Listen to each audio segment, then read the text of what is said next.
Learning একাডেমিতে সবাইকে স্বাগত। আজকে দেখো ক্লাস 5-এর দ্য ফিনিশিং পয়েন্ট যে স্টোরিটা ছিল, আজকে যে পার্ট 3টা রয়েছে এটা নিয়ে ওয়ার্ড বাই ওয়ার্ড আজকে আলোচনা করব। দেখো, ইন দ্য 1986 সিওল এশিয়ার, অর্থাৎ 1986 খ্রিস্টাব্দে সিওল এশিয়াডে when Usha was just 22 years old, 22 years old, যখন সে 22 বছরের ছিল, she became Asia's sprint queen by winning the 200 meters, the 400 meters and the 400 meter hurdles and the 4x400 meters relay race.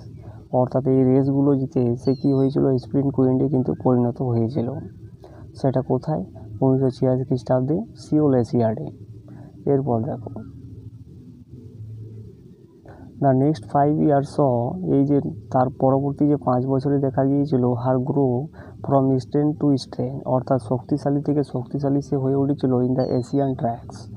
এই যে এশিয়ান ট্র্যাক্সে সে শক্তিশালী থেকে শক্তিশালী হয়ে উঠেছিল। এরপর দেখো, Usha had become an icon for Indian women athletes, অর্থাৎ ভারতের মহিলা যে ক্রিকেট প্রেমী রয়েছে তাদের মধ্যে সে আইকনে পরিণত হয়েছিল।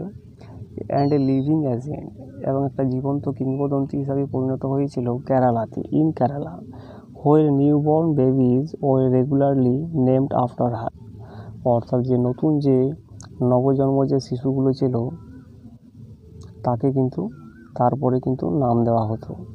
তো এই হয়ে গেল পার্ট 3টা। তো ভিডিওটা ভালো লাগে চ্যানেলটাকে সাবস্ক্রাইব করো এবং পাশের বেল আইকনে প্রেস করে রাখো পরবর্তী নোটিফিকেশানের জন্য।